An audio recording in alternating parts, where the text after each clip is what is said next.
और 3 मरतबा सूरह तौहीद की तिलावत फरमाकर रज़ी अस्करी इब्न अखबार हुसैन, मनाहिर हुसैन नामजी इब्न सैयद तारिक हुसैन नामजी और जुमला मुबीन।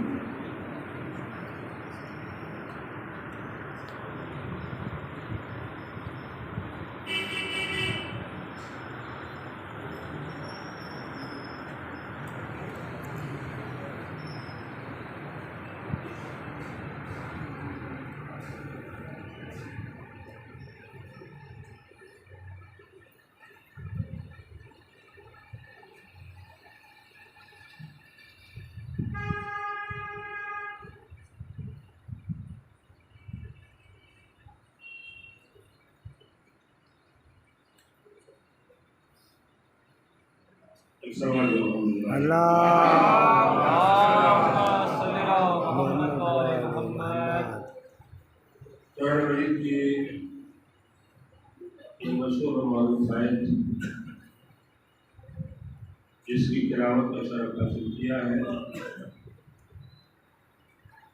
इस आयत करीमा के दर में बाजार बजा सूरत में गुजारिश करना चाहता हूँ। इरशाद खुदावंदी होता है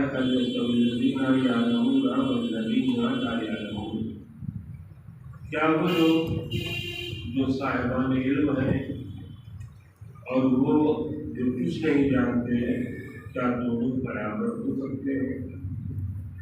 परवरदिगार आलम ने इस मुकाम पर गोया एक सवालिया निशान कायम किया है और सवाल कायम करने के बाद हमसे और आपसे जवाब का मुतालबा नहीं किया, बल्कि परवरदिगार आलम ने सवाल को कायम करने के बाद हर इंसान को गौर व फिक्र करने का मरहला फराहम किया है। जवाब चाहना अलग होता है और किसी के सामने जवाब का तलाश करना, इसके बारे में सोचना, ये अलग बात होती है। अगर हम और आप ये तस्लीम कर लें या एक लम्हे के वास्ते ये मानने पर आमादा हो जाए कि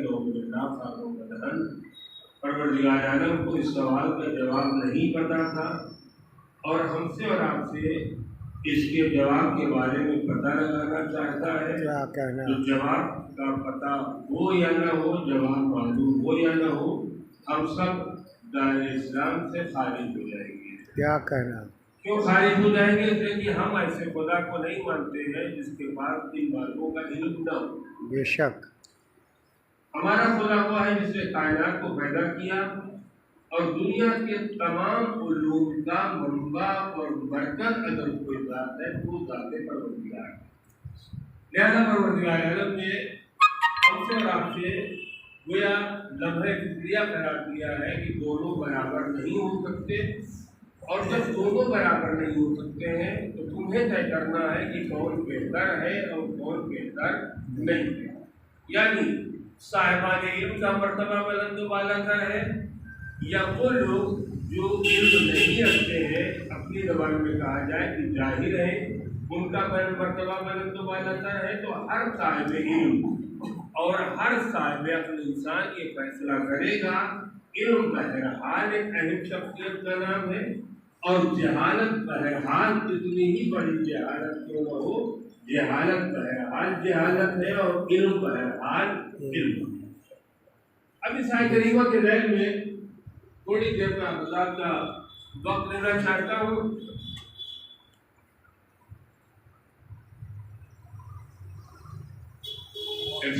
अल्लाह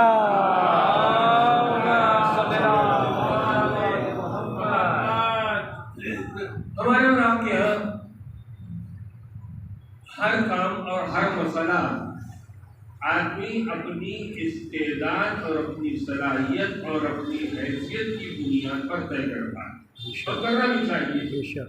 आप किसी आदमी के सामने कोई बहुत बड़ा काम पेश करते हैं तो हर आदमी पहले पर 100% सरेंडर हो जाता है कि काम तो हमारी औकात तो नहीं है, लिहाजा इसके बारे में सोचना बेकार है, वक्त का जाया कर देना है, अपनी फिक्र को बर्बाद कर देना है।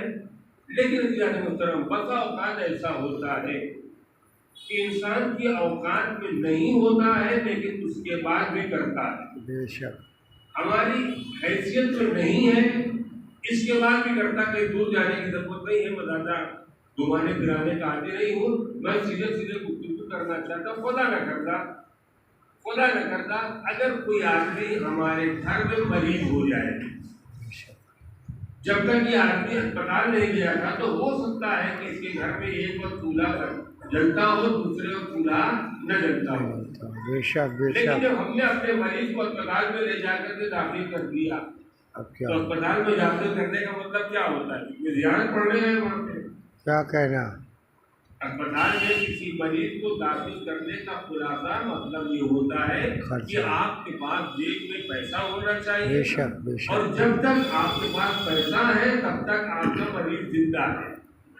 और जैसे ही आपने अपनी लाचारी और मजबूरी का ऐलान फरमाया, जब तो हमारे पास पैसा खत्म हो गया, हालात खराब है, रिटायर हो गए थे, ये हो गए वो हो गए थे, उसके बाद उन्होंने कहा कि अच्छा इनको आप ले जाइए घर, और घर ले जाने के बाद आप दुआ कीजिए। अज्ञान मोहतरम जो जिन लोकात की तरफ मैं मुतवज्जे करना चाहता हूँ ये है कि हर आदमी घर में खाने को नहीं है, लेकिन जब जिंदगी और मौत का सवाल पैदा होता है तो आदमी अपना घर बेचने को तैयार, अपने असासा बेचने को तैयार, अपने प्रॉपर्टी को बेचने को तैयार, बेच देंगे। हम और आप कहते हैं अस्पताल ले जाने के बाद डॉक्टर साहब का इनका इलाज करना है, इनको ठीक करना है और पैसे की कोई परवाह न कीजिएगा। भैया इस तरीके से हम गुफ्तगू कर रहे हैं जैसे हम फिरौने वक्त सभी है और कानून का खजाना हमारे पास है कि आपने जैसे का हमने मुंह खोल दिया और हमने उड़ेलना शुरू कर दिया।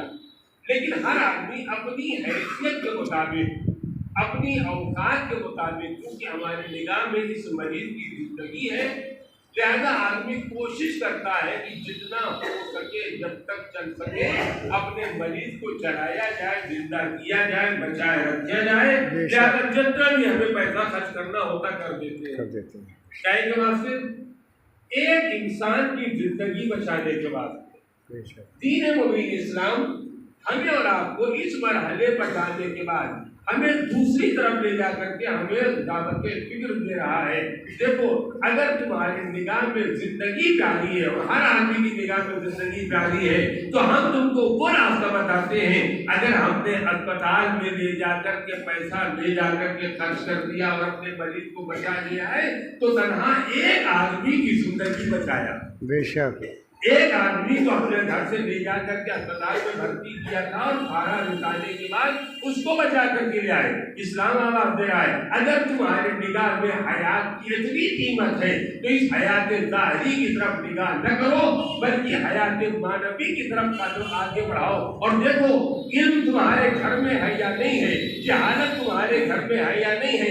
अगर तुम्हारे घर में जहालत पाई जा रही है तो जहालत को मिटाने के बाद अपने घर में इल्म का चिराग रोशन करो और जैसे जैसे इल्म का चिराग रोशन करते जाओगे मरीज को बचाने से एक मरीज बच रहा था। अगर तुमने अपने घर के एक लड़के को जेवरे इल्म से आरास्ता कर दिया तो ये बच्चा जेवरे इल्म से आरास्ता क्या कहना सुभान अल्लाह न करेगा, सुभान अल्लाह भाई को जिंदा न करेगा, तन्हा घर वालों को जिंदा न करेगा, बल्कि ये बच्चा आगे चलने के बाद समाज को जिंदा करेगा, माशरे को जिंदा करेगा, रिश्तेदारों को जिंदा करेगा। इस्लामाबाद में तुम एक आदमी की जिंदगी देख रहे थे, मेरी निगाह में समाजों माशरे की जिंदगी है।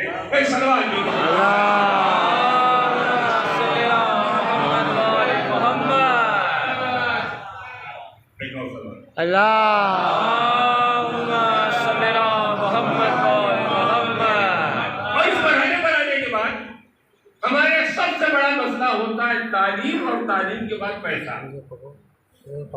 क्योंकि हमारे पास पैसा नहीं होता है लिहाजा हम अपने बच्चों को, अपने औलादों को, अपने लड़कों को, अपने लड़कियों को ज़ेर इल्म से आरास्ता नहीं कर पाते।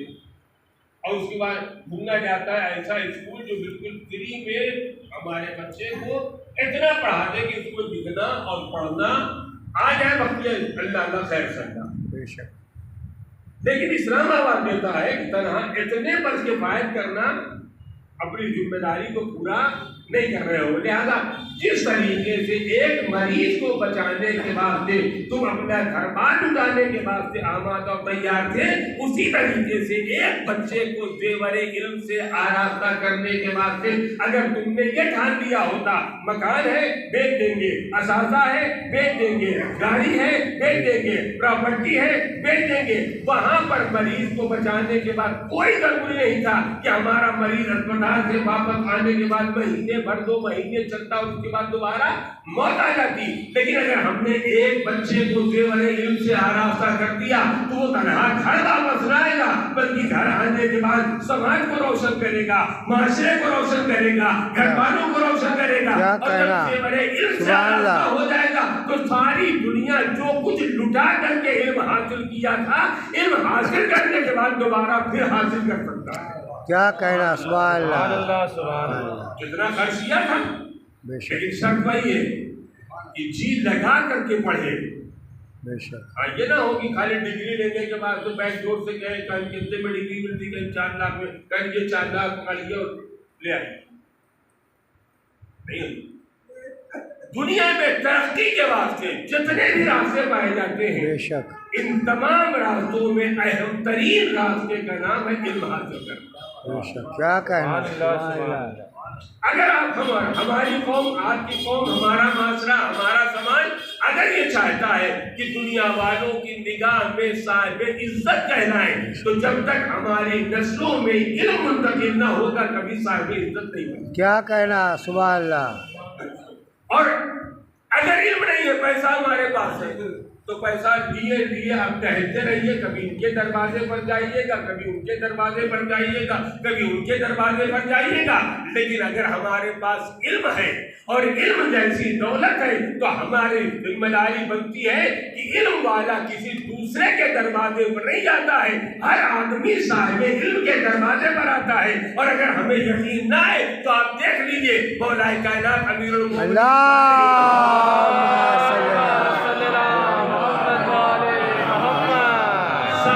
मौलाए कायनात ज़ाहिरी तौर पर, इस लफ्ज़ को बहरहाल गठियाना जरूरी है वरना यही बाद में मुसीबत बनेगा। ज़ाहिरी तौर पर मौलाए कायनात साहिब इल्म नहीं है, साहिब दौलत नहीं है, लेकिन अली इब्न अबी तालिब के मुकाबिल में कायनात में कोई साहिब इल्म न मिलेगा।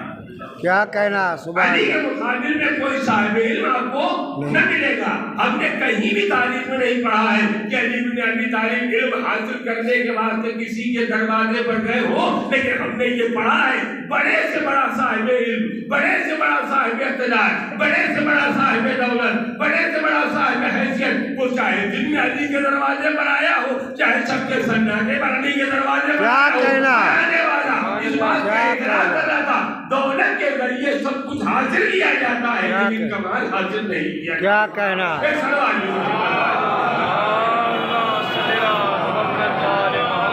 नारे हैदरी।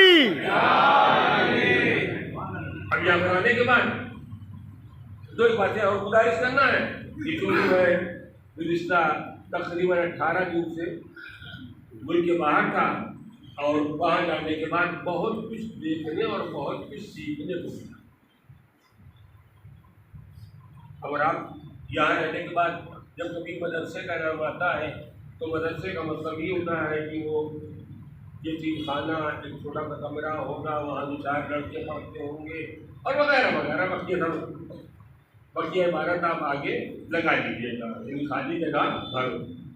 लेकिन वहाँ जाने के बाद पता चला जिसको जामिअतुल मुस्तफ़ा यूनिवर्सिटी कहा जाता है, उसके ऑफिसेस, उसके क्लासेस, उसका इमारत अपने यहाँ के प्रधानमंत्री के घर से कहीं देता है। क्या कहना, सुभान अल्लाह, सुभान अल्लाह। ये तो हो गया तारीफ और तमजीद की बातें।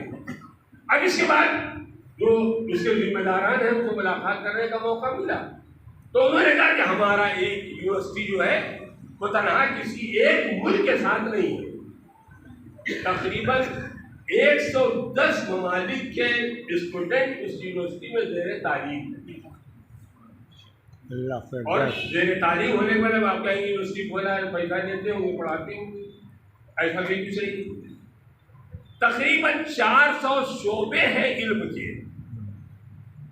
आप जो पढ़ना चाहें, हदीस पढ़ना चाहे, कुरान पढ़ना चाहे, तफसीर पढ़ना चाहे, जोग्राफिया पढ़ना चाहे, मैथमेटिक्स पढ़ना चाहे, वकालत पढ़ना चाहे, अंग्रेजी पढ़ना चाहे, हिंदी पढ़ना चाहे, सारे उलूम का वास्ते दरवाजा खुला हुआ है। सिर्फ शर्त ये है कि आदमी के अंदर हौसला होना चाहिए और हिम्मत करके अगर वहां जाएगा तो इंशाअल्लाह उसको देवर इल्म से आरास्ता किया जाएगा। बेशक इत्तेफाक ऐसा हुआ कि एक दिन हम लोगों को एक साहब आए पढ़ाने के वास्ते हिंदू के बारे में। मैंने आप तो अगरचे आप हिंदुस्तान में रहते हैं, लिहाजा आपको मुझसे ज़्यादा हिंदुइज्म के बारे में जानते होंगे, लेकिन मैं आपको बताता हूँ जो यकीन है कि आपको नहीं पता। अब उसके बाद जब उन्होंने क्लास लेना शुरू किया और बताना शुरू किया कि हिंदुओं के अकायद क्या है और हिंदुओं के नज़रियात क्या है वगैरह वगैरह, आखिर में नतीजे में जाके पहुंचाया कि इस्लाम और कुफ्र, जिसको हम लोग हिंदू कहते हैं, तकरीबन दोनों के नज़रियात एक जैसे। वहाँ पर भी खुदाई का तसव्वुर पाया जाता है, हमारे यहाँ जो खुदाई का तसव्वुर पाया जाता है, वहाँ पर भी रिसालत का तसव्वुर पाया जाता है। नाम अलग अलग, नाम अलग अलग है। हम रसूल को रसूल अल्लाह को कहते हैं, उन हिंदुओं का कुछ और अकीदा पाएगा। क़यामत का अकीदा हमारे यहाँ भी है, क़यामत का अकीदा उनके यहाँ भी है। उन्होंने फरमाया कि हिंदुओं के बारे में जो हमारा नजरिया ये है कि वो बिल्कुल बड़े हुए हैं, खुदा परस नहीं है, खुदा को नहीं मानते, ऐसा कुछ नहीं है। अगर आप उनकी किताबों को जाकर के नजदीक से पढ़ें तो आपको अंदाजा होगा कि ये वो लोग हैं जो हिदायत न पाने के बाद गुमराह हो गए। अगर इनको सही मानों में हिदायत दी गई होती और इनको सही रास्ता दिखाया गया होता तो इंशाअल्लाह ये भी मुसलमान हो जाते, वैसे ही मुसलमान हो जाते जैसे हम और आप थे। कहने का मतलब ये है, इल्म के जरिए से इंसान किसी भी रास्ते को अगर अख्तियार करेगा तो इल्म हासिल करने वाला न कल जलील हुआ था, न आज जलील है और न इंशाअल्लाह आगे जलील होने वाला है। इल्म एक ही रास्ता हमारे पास है। आज हिंदुस्तान के हालात आप देख रही, हमारे बच्चे क्यों नहीं पढ़ते? हमारे बच्चे इसलिए नहीं पढ़ते कि आगे नौकरी नहीं मिलेगी। हमारा कुल टारगेट इल्म हासिल करने के वास्ते नौकरी, क्या कहना, मुलाजिमत। कम ऐसे बच्चे होते हैं जो इल्म हासिल इसलिए करें कि मैं मुलाजिमत करने के वास्ते नहीं पढ़ रहा हूँ, बल्कि मैं इसलिए पढ़ रहा हूँ ताकि दूसरों को मुलाजिमत दूं। अगर ये हौसला हो, ये हिम्मत हो और इस इरादे के साथ अगर इल्म हासिल कर रहे हैं तो इससे बेहतर न कोई इल्म हो सकता है, न इससे बेहतर कोई फज़्ल हो सकता है, न इससे बेहतर कोई कमाल हो सकता है। और दीन इस्लाम बढ़कर के आवाज दे रहा है, अगर तुमने हमारे नजरियात को पढ़ा हो तो हमारा कुल नजरिया ये है कि तन्हा किसी रास्ते पर अकेले चलना कमाल नहीं है। अकेले अपनी जिंदगी को बना लेना ये कमाल नहीं है, बल्कि अगर कमाल हासिल करना चाहते तो सबसे बड़ा कमाल ये है तुम्हारे गिरोह में, तुम्हारे काफिले में, तुम्हारे साथ में अगर कुछ साहिबाने की दौलत चल रहे हैं तो उनमें कुछ बसत वाला होगा, कुछ लोअर क्लास का होगा। जो साहिब दौलत है उसकी जिम्मेदारी है कि जो समाज और माशरे में गरीब और नादार चल रहे हैं उसको अपने हमरा लेकर के चला जाए। हर आदमी अपने बेटे को पढ़ा नहीं तो हर आदमी को आता है, हम अपने बेटे को अच्छी से अच्छी तालीम दे रहे हैं, हर आदमी के इंसान को, हर आदमी का दिमाग काम करता है। लेकिन कमाल ये नहीं है कि अपने बेटे को पढ़ा दिया, कमाल इस बात में अपने बेटे के साथ साथ समाज और माशरे के किसी एक बच्चे को अपने साथ लेकर के चलो ताकि अल्लाह की बारगाह में ये कहने का हकदार बन जाए, परवरदिगार अगर तूने दौलत दिया था तो दौलत तन्हा अपने घर में हमने खर्च नहीं किया है, हमने समाज और माशरे के रास्ते में खर्च करके किसी एक को आगे बढ़ाने का इरादा किया। क्या कहना, सुभान अल्लाह। अब देख लीजिए आज की सियासी दुनिया में फला एमएलए और फला एमपी और फला मिनिस्टर और फला ने क्या हुआ, एक गांव को इन्होंने ले लिया, उनका गांव को लेना और होता है, ये नहीं गांव को लेने का मतलब ये नहीं कि सारी दौलत गांव में लुटा देंगे। उनके लेने का मकसद ये होता है जो गांव के नाम पर आएगा वो हमारे घर आएगा। वो पैसा कमाने का जरिया है। एक को हमने ले लिया, दो को हमने ले लिया, तीन को हमने ले लिया, हम इसी बात में खुश है कि मंत्री जी ने हमारे गांव को अपने अकाउंट में ले लिया। नहीं, अपने अकाउंट में नहीं ले लिया, जो इसके जरिए से जो पैसा आने वाला है वो उन तक पहुंच जाएगा। अज्ञान मोहतरम खुलासे के तौर पर जो बात गुजारिश करना चाहता हूँ ये है कि कम अज कम हमारे समाज और माशरे में भी ऐसा नहीं कि हमारे पैसा नहीं पाया जाता। अगर ये कोई कहे कि हमारी कौम गरीब है, नादार है, मुफलिस है, तो मैं मानने को तैयार नहीं। अभी इसी सफर में एक साल के बाद हम लोग जमा हुए थे, बात चल रही थी हिंदुस्तान और ईरान के हालात और उसकी पसमानदगी के ऊपर। तो हमारे साथ एक साथ थे, उन्होंने कहा कि अरे आपके हालात खुद ही खराब हैं, लिहाजा मैं आपसे अपने दर्द दिल को क्या बयान करूँ। तो जिसको कहा जाए कि उनकी पेशानी पर बल आ गए। तो उनका क्या कहा आपने? तो कहा कि मैंने इसलिए कहा कि आपके हालात खराब हैं, आप लोग बेचारे थोड़ी परेशानी में गिरफ्तार हैं, तो उनका इस वहम को अपने दिमाग से निकाल दी।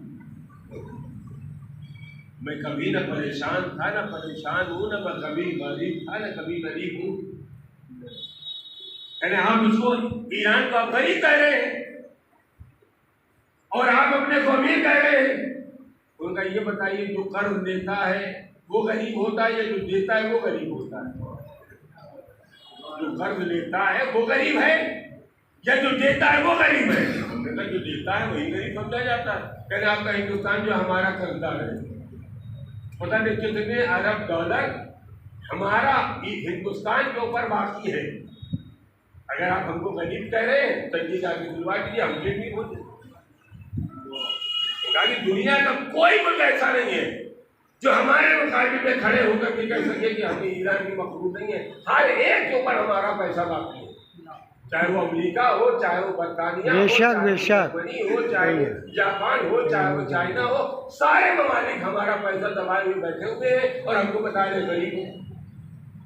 हम दोनों की जाके सूरत हाल देख लीजिए, मतलब हमारे बाजार में निकल जाइए और एक मरतबा हिंदुस्तान के बाजार में निकल जाइए, आपको अंदाजा हो जाएगा कि कौन गरीब है। अब क्योंकि उन्होंने मसलहतन अपनी करेंसी को गिरा रखा है। आज बहुत उड़ गई। हिंदुस्तान के एतबार से कहा जाए तो ये नहीं कहा जा सकता कि पैसा कमजोर हो रहा है, बल्कि डॉलर मजबूत हो रहा है। अपने ऐब को छुपाने के वास्ते क्या क्या फनकारियां इस्तेमाल की जाती है। आज बहुत उछला ईरान में पैसा। उन्होंने कहा ऐसा कुछ नहीं है कि हमारा पैसा कमजोर हो गया है, ये हमारी पॉलिसी में है कि हमने पैसे को इतना डाउन किए हुए ताकि कोई पैसा यहाँ से पैसा ले करके अगर भागना चाहे तो भाग न सके, इसलिए हमने पैसा कुंडा रखा है। ये कहाँ से आया? अभी करीबी गुफ्तगू है, एक जगह पर गुफ्तगू हो रही थी। उनका पहले ईरान के खिलाफ जब आवाज लगाई जाती थी तो हर आदमी कहता था कि इनको असलाह न देना, इनको असलाह न देना वरना ताकतवर हो जाएंगे। आज नारा लगाए जा रहे इनसे असलाह न लेना, बेशक बेशक असलाह न लेना। अब आप बताइए, मैं गरीब हूँ या दुनिया के दीगर तुम्हारे गरीब? और इस गरीब मुल्क ने अपनी 43 साल जिंदगी में अपने पैरों पर खड़े होकर के आलम तशय्युअ के विकास का तहफ़्फ़ुज़ किया। क्या कहना, सुभान अल्लाह। बेशक ये नहीं कि ईरान का परचम ला इलाहा इल्लल्लाह है और बुलंद हो गया और हम लोग ऊंचे हो गए और बहुत बड़ा नाम हो गया। दुनिया के तमाम तरक्की याफ्ता ममालिक की अगर तारीफ को उठा करके देखें और ईरान की तारीफ को देखें तो मालूम होगा बहुत सारे शोबों में जाने दुनिया के कितने ममालिक से नंबर 1 आगे चल रहा। अभी रूस और यूक्रेन की जंग देख लीजिए, असलाह दे रहा है, किससे टकरा रहे हैं? दुनिया में दो ही बड़ी ताकतें हैं, एक अमेरिका और एक रूस। इल्जाम क्या लगाया जा रहा है? रूस वाले ईरान से ड्रोन ले रहे हैं। तो हमारे वास्ते बाइस जिल्लत है ये हमारे वास्ते बाइक से रुसवाई है। इतना बड़ा मुल्क है हिंदुस्तान और उसका खरीदता इसराइल से। बेशक मुख्तसर सा मुल्क और वो इतना बड़ा ताकतवर, हमने उसको हवा बना दिया कि बहुत बड़ा ताकतवर है, बहुत बड़ा वो है। अगर जितने बड़े बड़े ताकतवर लोग हैं तो नहीं बढ़ जाते। हिजबुल्लाह से लड़ने 40 साल से ज़्यादा का जमाना हो गया। हर आदमी लगा हुआ था कि बस 2 दिन का मामला उसका खत्म हो जाएगा। आज तक किसी में हिम्मत न पैदा हुई ईरान पर हमला करेंगे कि एक मरतबा आँख दिखा देता या हमला कर देता। क्या कहना, सुभान अल्लाह, सुभान अल्लाह। क्या कहना। आबाद दिया कि कभी खबरदार हमला करने की कोशिश भी न करना, सोचना भी नहीं। बेशक, वरना जिसने भी हमारे ऊपर हमला करने का इरादा किया, पूरे इलाके और पूरे मंतके को हम बराबर कर देंगे। जमीन दोस्त कर देंगे हिकायत की बुनियाद पर, इल्म की बुनियाद पर, इल्म की बुनियाद पर। बेशक, इल्म को इतना आगे बढ़ाया कि दुनिया का कोई ऐसा काम नहीं है जो इस जमहूरियत इस्लामिया ने अंजाम न किया हो, और उनके बच्चों ने और उनके तुल्लाब ने और उनके स्टूडेंट ने उस इल्म को हासिल न किया हो। और इन्होंने हासिल करके हर जगह आलम तशय्युओ का परचम लहराया है, अपने जाती परचम नहीं लहराया है। ये वजह है कि दुनिया वाले बारह रोजाना सारी दुनिया का मीडिया लगा हुआ है। अब ईरान में तख्ता उलटने वाला है। एक खातून क्या मर गई, एक बवाल है, हंगामा है, बड़ी जालिम हुकूमत है। जब उनके जिम्मेदारों से किसी ने सवाल किया कि एक औरत मर गई और आप लोग जो है कोई उस पर रिएक्शन नहीं ले रहे, 100 बच्चे वहां मर गए, कोई गया वहां पूछे? यमन में उसी दिन जिस दिन खातून का इंतकाल हुआ है, 2 दिन के बाद अफगानिस्तान के एक स्कूल में धमाका किया गया, तकरीबन 100 बच्चे मर गए, लड़कियां मर गई, कोई पुरसाने हाल नहीं। लेकिन चूंकि ईरान में हो गया, लिहाजा ईरान में होना है, लिहाजा इतना हंगामा करो, इतना शोर मचाओ। तो हमने कहा इसको आपने रोका क्यों नहीं? हालात बिगड़ रहे हैं, तो मना भी बिगड़ता उनका नहीं है, जितना चिल्लाना है तो चिल्लाए दीजिए, हम अपने काम पे लगे हुए। हमारे यहाँ थोड़ा ये हर जगह हफ्ता 10 दिन चलता है, उसके बाद खत्म हो जाता है। हम 10 दिन का इंतजार करते हैं, जब ठंडा हो जाएगा तब फिर उसकी खबर लेंगे कौन था। और सारी तहकीकात ला करके दुनिया वालों के सामने पेश कर दिया, कहाँ से आए थे, कितना पैसा लेकर आए थे, कहाँ कहाँ पैसा बांटा गया, किन किन को वसीला बनाया गया, किन किन को जरिया बनाया गया, और मुल्क के हालात को खराब करने में कहाँ कहाँ किन किन लोगों ने काम किया। धीरे धीरे एक को उठाना शुरू कर दिया और तनाव उठा कर टंगा नहीं दिया, फ्रांस ले आए टेलीविजन पर, इसराइल, और लाने के बाद बराह रास्त इंटरव्यू करवाया कि कहाँ से आए थे, फ्रांस, कितना लेकर आए थे, आपका हदफ क्या था, आपका मकसद क्या था, आप मुल्क में क्या करने के वास्ते आए थे। क्या कहना, सारी चीजों को उनके सामने पेश करवा दिया और बता दिया ये वो लोग हैं जो हमारे मुल्क के निज़ाम को बर्बाद करना चाहते हैं। हमारा मुल्क का निज़ाम किसी ऐरे गहरे के हाथ में नहीं है, हमारे मुल्क का निज़ाम इमाम वक्त के हाथ में है। क्या कहना, सुभान अल्लाह,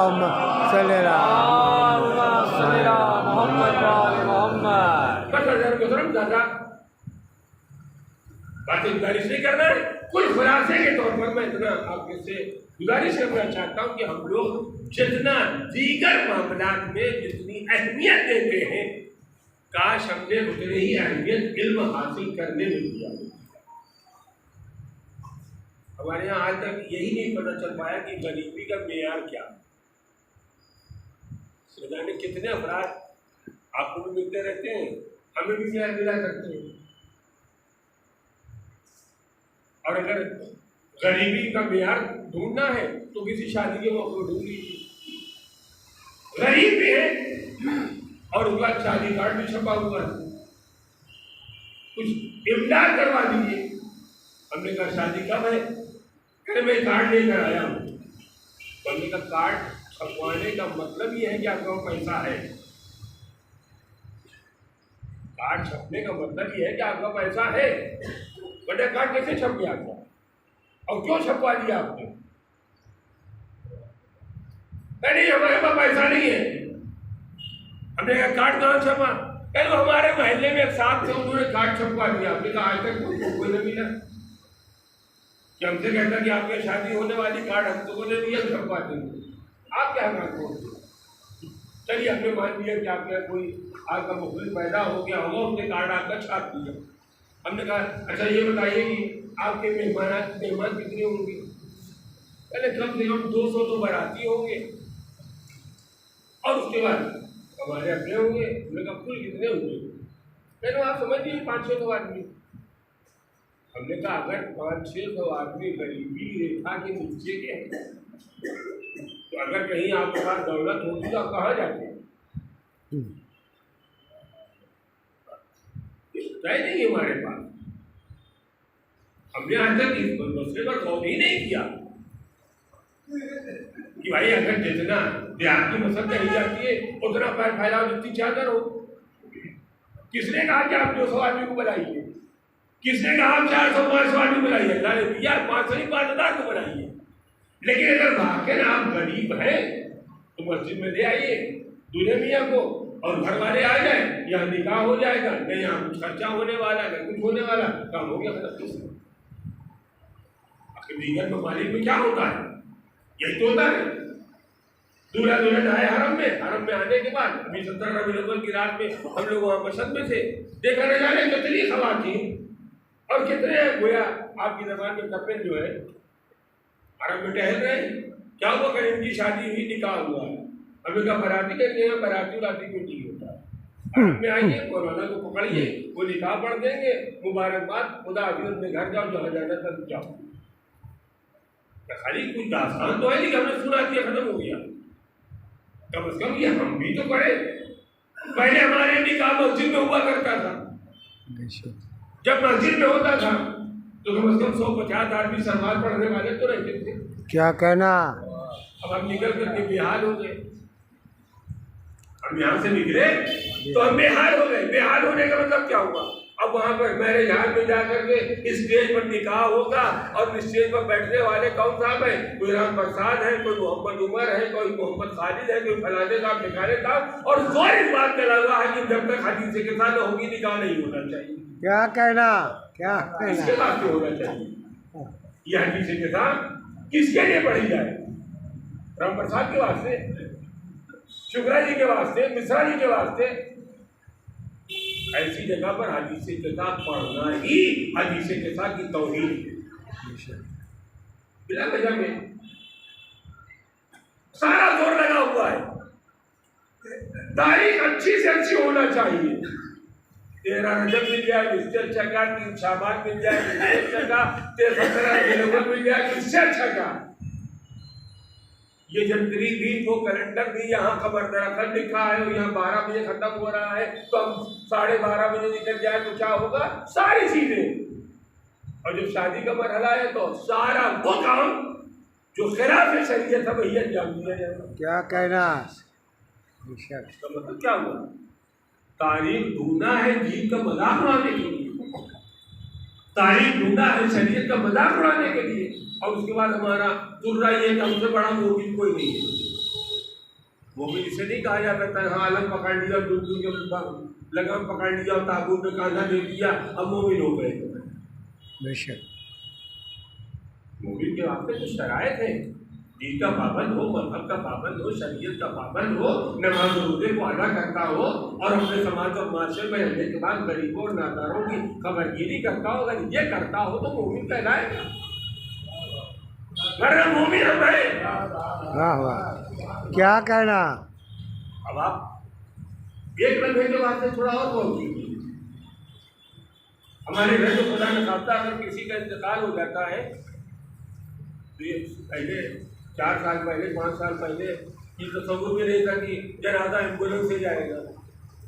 और अगर कोई आदमी नाम ले लेता था कि एम्बुलेंस बनवा लीजिए, इतना नागवार गुजरता था कि हमारे अब्बा का जनाजा एम्बुलेंस से जाएगा, तब तक किसके गाड़ी में जाएगा? हमारा खानदान रहने जाएगा।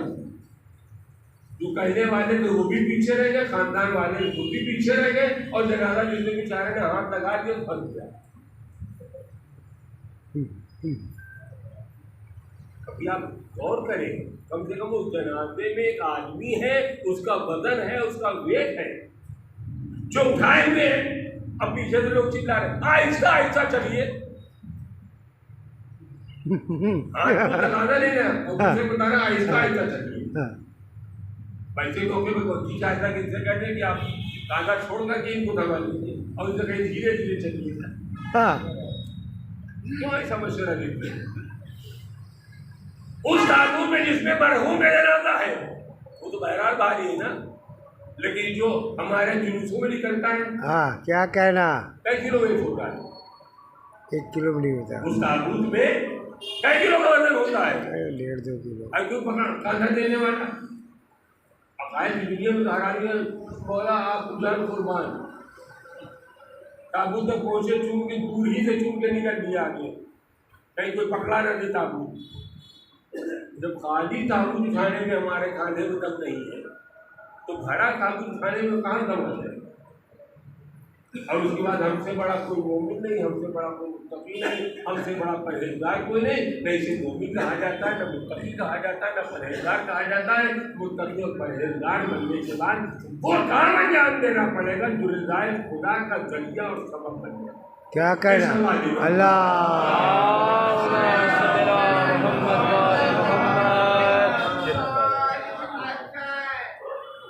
तो है ना, हाँ है तो थे, अभी तो थे, सही करा देंगे, अभी थे। पड़ते हैं 35 मिनट हो गया, 35 मिनट हो गया। ऐसा बात है।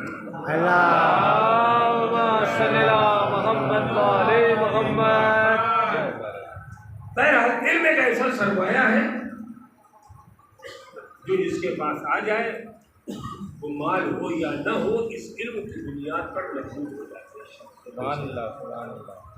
इंसान के मजबूत होने के वास्ते माल की जरूरत नहीं है, इल्म की जरूरत। बेशक। और अल्लाह ने जिसका हमारा और आपका हादी बना करके भेजा है, हमारा हर हादी अपने ज़माने के तमाम इंसानों से इल्म के एतबार से बेहतर है।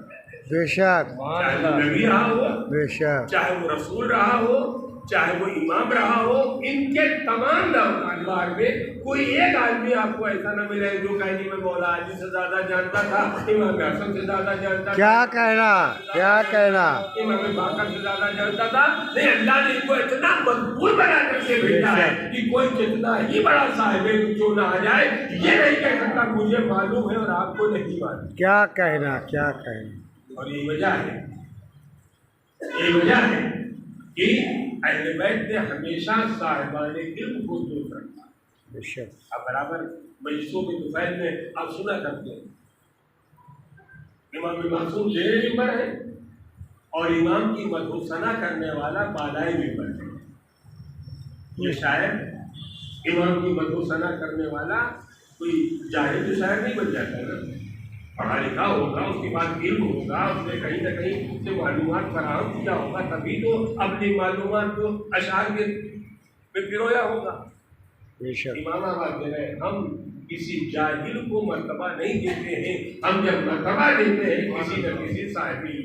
क्या कहना, सुभान अल्लाह। यही वजह है कि आप देखें कि इमाम हुसैन अलैहिस्सलाम ने मैदान करबला में आने के बाद अगर अपनी नुसरत के वास्ते किसी को बुलाया है तो किसी ऐरे गहरे को नहीं बुलाया है, बुलाया है तो रजुल फकीह हबीब इब्न मज़ाहिब।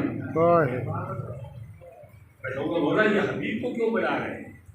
अगर इमाम हुसैन पर आवाज दे, अगर तुमने हमारे खत के उन्वान को पढ़ा होता, ये खत हुसैन गरीब की जानिब से रजुल फकीह हबीब इब्न मज़ाहिब के नाम ये हमारी और आपकी जबान तो नहीं, जिसको चाहे आलिम कह दे, जिसको चाहे फलाने कह दे, दिखाने का जिसको चाहे कह दे। इमाम मासूम के कहने अंदर से निकले हुए टकरार उस शख्सियत की अजमत को बता देती है। ये खत हुसैन गरीब के जानिब से रजुल फकीह हबीब लेने वाला, लेकर के जाने वाला कूफे पहुंचा और दस्तुरबाब किया। जनाब हबीब शरफ से बरामद हुए और पूछा कौन? आने वाले ने जवाब दिया ना वरीदुल हुसैन ना हुसैन। जनाब हबीब ने खत को लिया, पढ़ना शुरू किया और आंखों से आंसू जा रहे हैं मकसद को लेकर के एक मतलब अपने शरफ में दाखिल हुए। वो मेरा पूछती है हबीब किसका खत है, क्या लिखा है? जनाब हबीब फरमाते मेरे मौला और आका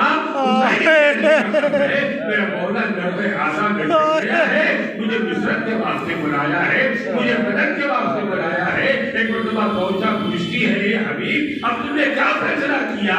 जनाब हबीब फरमाते दौजा मुझे रहने का तेरा ख्याल होता है। एक मरतबा दौजा ने आवाज दिया वाय हो हबीब, हबीब तुम्हें मेरा ख्याल है और सैयदा के लाल का कोई ख्याल नहीं। हबीब तुम घर बैठो, मैं मौला की नुसरत के वास्ते जा रही हूँ। इतना सुनता था। एक मरतबा हबीब कहते हे मोमिना मैं तेरा इम्तिहान ले रहा था, वरना तेरा मौला नुसरत के वास्ते ले जाओ। हबीब चले, गुलाम के हवाले घोड़ा किया, उनके यहाँ तक पहुंचे। कहने का गुलाम कह रहा है ए अपने बाबा अगर मेरे मौला के आने में दाखिल हुई तो घबरा नहीं, मैं सवार होकर के मौला की मदद को चलूंगा। हबीब पहुंचे, घोड़े पर सवार हुए, करबला की जानिब रवाना हुए। उधर हुसैन इंतजार कर रहे हैं, मेरे बचपन का दौर आ रहा है, जानने वालों पर हो। डरने के बाद इस्तेमाल किया। एक मरतबा ये खबर शहजादी ज़ैनब तक पहुंची। हाथी बिल्दा आखिर ये क्या मरहला है? बिल्दा ने पता लगाया, किसी ने बढ़कर आवाज़ बिल्दा जाकर शहजादी से कह दो मुबारक हो मुबारक, मौला का मददगार आ गया, मौला का छोड़ने वाला आ गया। इतना सुनना था। शहजादी ज़ैनब फरमाती है ए बिल्दा जाकर हबीब को मेरा सलाम कहो और कहना हबीब तुमने बड़ा एहसान किया। बिल्दा आई, पैगाम को पहुंचाया। हबीब आज मोहम्मद पर ये वक्त आ गया। हबीब सलाम तुम्हें शहजादी ज़ैनब ने कहलाया। अरे हुसैन मज़लूम ने वालों को बीमारी करबला के पास आए और आने के बाद कहते ए मेरे लाल जिंदा ने शाम से छुटकर जब मेरे चाहने वालों को मेरा सलाम कहना और कहना तो कोई हुसैन आय मौला